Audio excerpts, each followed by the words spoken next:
नायडू दिल्ली पहुंचे और उसके बाद से खबरें तैरने लगी कि नायडू ने सीपी राधाकृष्णन को समर्थन दे दिया है। लेकिन इन सब के दरमियान कहीं से कहीं तक खबर यह नहीं बताई गई कि सीपी राधाकृष्णन को समर्थन तो दिया है, लेकिन ब्लैकमेलिंग एक बार फिर शुरू कर दी है। नायडू फिर से मोदी सरकार को ब्लैकमेल करने पर उतारू हो चले हैं। दूसरी खबर, और ये इस वक्त की सबसे बड़ी खबर, संघ के एक वरिष्ठ प्रचारक ने एक चिट्ठी लिखी और उस चिट्ठी में प्रधानमंत्री नरेंद्र मोदी और गृह मंत्री अमित शाह के माथे पर पसीने लाने वाली बातें हैं। सवाल यह है कि आज की तारीख में जो तख्त नसी हैं वो आने वाले कितनी तारीखों तक तख्त पर बैठे रहेंगे, क्योंकि स्थितियां तेजी से बदल रही हैं, हालात तेजी से बदल रहे हैं और हर गुजरते दिन के साथ कुर्सी की चूलें हिल रही हैं, कुर्सी के पाए हिल रहे हैं प्रधानमंत्री नरेंद्र मोदी के। क्या क्या हुआ है जरा इत्मीनान से बात करेंगे। नायडू साहब की ब्लैकमेलिंग से लेकर संघ द्वारा की जा रही घेराबंदी तक, और बात इसकी भी कि 2012 में जो नरेंद्र मोदी जी ने किया था वो पाप अब भारी पड़ने वाला है। नमस्कार, मैं स्वप्निल, आप मुद्दा देख रहे हैं। दोस्तों आगे बढ़ें उससे पहले एक छोटी सी अपील है। मुद्दा इन दिनों एक गंभीर आर्थिक संकट से जूझ रहा है। एक तरफ हमारे मेन बैंक अकाउंट्स लंबे समय से फ्रीज चल रहे हैं, तो दूसरी तरफ हमारे 2.5 साल पुराने चैनल को 2 महीने पहले डिलीट कर दिया गया। लेकिन इन हरकतों से हम डरने, रुकने या झुकने वाले नहीं हैं। सत्ता से सवालों का सिलसिला लगातार जारी है, जारी रहेगा। लेकिन डे टू डे ऑपरेशंस में मुद्दा को काफी मुश्किलों का इन दिनों सामना करना पड़ रहा है, और इसीलिए हमारी मजबूरी है कि हमें बार बार आपसे अपील करनी पड़ती है। यदि आप सक्षम हो, यदि आप चाहें तो मुद्दा के आर्थिक संकट के इस काल में उसके सहयोगी बने।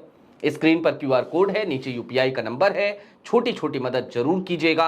अपील में जो वक्त लगा उसके लिए माफी चाहता हूं। आगे बढ़ते हैं और शुरुआत आपकी स्क्रीन पर आपको एक तस्वीर दिखाने से करेंगे। आपकी स्क्रीन पर एक तस्वीर है। इस तस्वीर में आपको राजनाथ सिंह नजर आ रहे हैं, प्रधानमंत्री नरेंद्र मोदी नजर आ रहे हैं, गृह मंत्री अमित शाह नजर आ रहे हैं, ओम बिरला साहब भी नजर आ रहे हैं। यह तस्वीर फिलहाल पुरानी हो गई, मानसून सत्र के आखिरी दिन की तस्वीर है। लेकिन इस तस्वीर में भावभंगिमा देखिए, चेहरे पर एक अलग सी खामोशी, एक अलग सी उदासी, एक अलग सी मायूसी है। इस मायूसी के पीछे का कारण क्या है?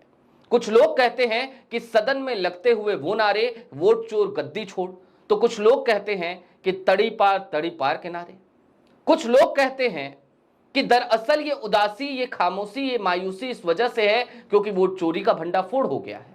लेकिन इससे भी कहीं ज्यादा कुछ अंदर खाने में चल रहा है। सबसे पहले तो जरा 2012 का साल और प्रधानमंत्री नरेंद्र मोदी का एक पुराना पाप आज की तारीख में याद करना जरूरी है, क्योंकि संघ की उस वरिष्ठ प्रचारक ने जो चिट्ठी लिखी है उसमें जो कहा गया है दरअसल 2012 से जाकर जुड़ जाता है। 2012 में एक बड़ा पाप किया था प्रधानमंत्री नरेंद्र मोदी ने। क्या था वो पाप, जानते हैं आप? आज की तारीख में मोदी जी को कई बार हो सकता है उस बात पर अफसोस होता होगा। साल था 2012, उत्तर प्रदेश विधानसभा चुनाव, और प्रधानमंत्री नरेंद्र मोदी का एक अलग सा क्रेज था।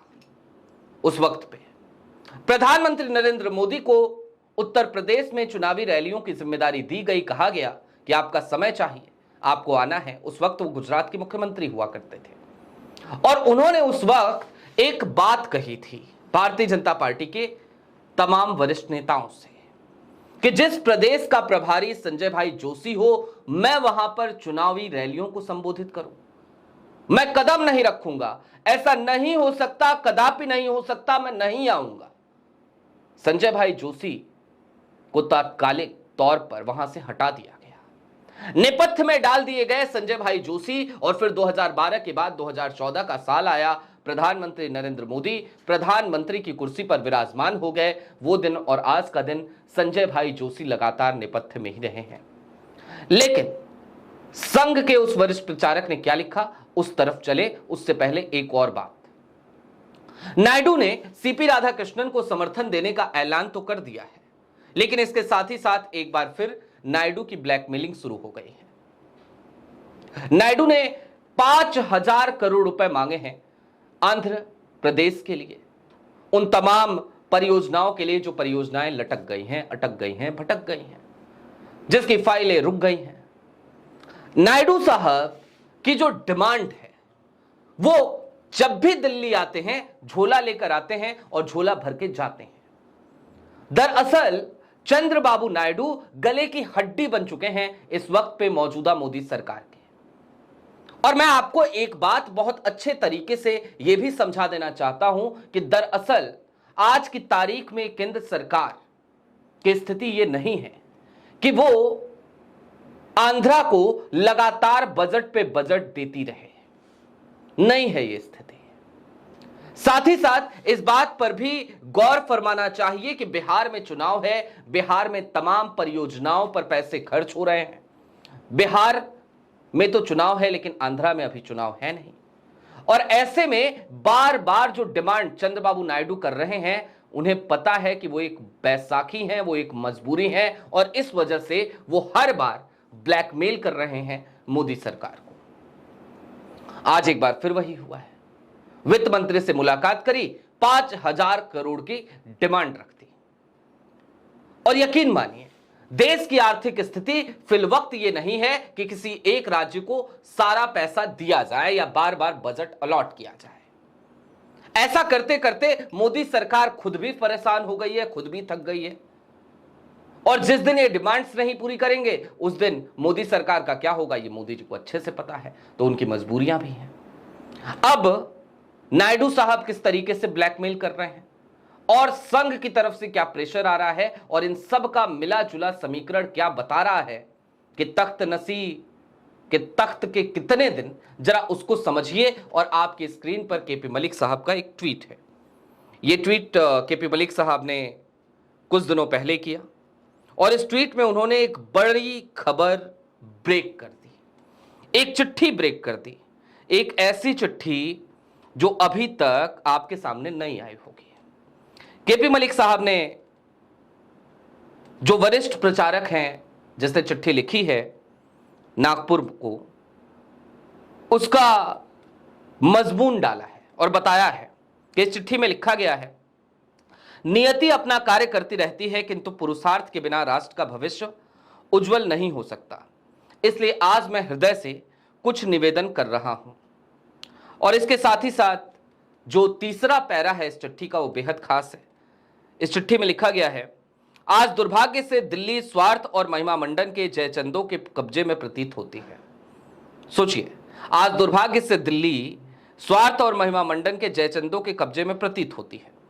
शीर्ष नेतृत्व में वैचारिक सूचिता और संघ की सादगी का स्थान चतुराई और आडंबर ने ले लिया है। संगठन और संघ की विचारधारा का उपहास होने लगा है। ऐसे समय में आवश्यकता है संघ के अनुशासन और दंड की। भाजपा का संगठन ऐसे व्यक्ति के हाथों में होना चाहिए जो चरित्रवान हो, जिसकी जीवन शैली और व्यक्तित्व संघ की संस्कृति से मेल खाते हों, जो छल कपट से दूर रहते हुए व्यवहार कुशलता से नीति और नियम में स्पष्टता रखता हो तथा मां भारती की सेवा के लिए अपने दिन रात को समर्पित कर दे। और इसके बाद फिर यहां पर फंसते हैं, 2012 का पाप याद आता है। क्यों फंसते हैं? क्योंकि इस चिट्ठी में लिखा गया है सीधे तौर पे, गहन चिंतन मनन के बाद एक ही नाम बार बार स्मरण में आता है, और वो है संघ और भाजपा के लोकप्रिय सिद्धहस्त एवं तपस्वी कार्यकर्ता संजय जोशी का। ये केवल मेरा व्यक्तिगत मन नहीं है, बल्कि 4 दशकों से उनके व्यक्तित्व और कर्तृत्व को निकट से देखने के बाद बनी हुई मेरी गहरी धारणा है। संजय जी का जीवन राष्ट्र सेवा से पूर्णतः समर्पित रहा है। वे पूजनीय बाबू राव जी के प्रिय शिष्य रहे हैं।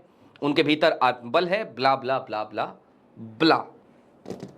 अब संजय भाई जोशी की वकालत। ये चिट्ठी ऐसा नहीं है कि रात में सपना आया होगा और किसी ने लिख डाली होगी, किसी वरिष्ठ प्रचारक ने, ना। बीते कुछ दिनों की स्थितियां ऐसी बन चली हैं कि मैंने आपको पहले भी बताया था कि संघ 2 पदों पर अड़ गया। एक तो उपराष्ट्रपति पद उसे चाहिए था, तो फिर सीपी राधाकृष्णन ये खोज कर लाए और सीपी राधाकृष्णन को उपराष्ट्रपति पद का उम्मीदवार बनाया एनडीए का। दूसरी तरफ भारतीय जनता पार्टी के अध्यक्ष का जो चुनाव नहीं हो पा रहा है, उसकी सिर्फ और सिर्फ एक वजह है, और वो वजह है संघ का अड़ना, संघ का भिड़ना, संघ का भारतीय जनता पार्टी से लगातार लड़ते रहना कि अध्यक्ष तो हमारा होगा, हमारी पसंद का होगा। और यदि संजय भाई जोशी होंगे तो फिर जरा सोचिए, तख्त नसी के तख्त पे कितने दिन। मोदी जी की जो कुर्सी है वो हर रोज उनसे दूर होती जा रही है। इसके पीछे कारण नायडू भी हैं, कारण बिहार का चुनाव भी है, और सबसे बड़ा अगर कोई कारण है तो वो कारण है कि भारतीय जनता पार्टी के लोग खुद ही अंदर खाने बहुत ज्यादा परेशान हो चले हैं। वो संघ की शरण में जा चुके हैं कि भैया कुछ भी करो, मुक्ति दिलाओ। बहरहाल अभी के लिए दीजिए इजाजत। ऐसे ही तमाम अपडेट्स, तमाम डेवलपमेंट्स के लिए जुड़े रहिए मुद्दा के साथ। चलते चलते फिर वही अपील, चैनल पे नए हो सब्सक्राइब करते हुए जाइएगा। सक्षम हो तो मुद्दा के आर्थिक संकट के इस काल में, जिस वक्त पे एक तरफ हमारे मेन बैंक अकाउंट फ्रिज हैं, दूसरी तरफ हमारा पुराना चैनल डिलीट हो चुका है, लेकिन हाँ जज्बा है, हौसला है, आपकी मोहब्बत है, तो कर रहे हैं काम, करते रहेंगे। छोटी छोटी मदद जरूर कीजिएगा। ये मदद मुद्दा के आर्थिक संकट के उस काल में, जब डे टू डे ऑपरेशंस में हमें दिक्कतों का सामना करना पड़ रहा है, हमारी काफी मदद करेगा। शुक्रिया।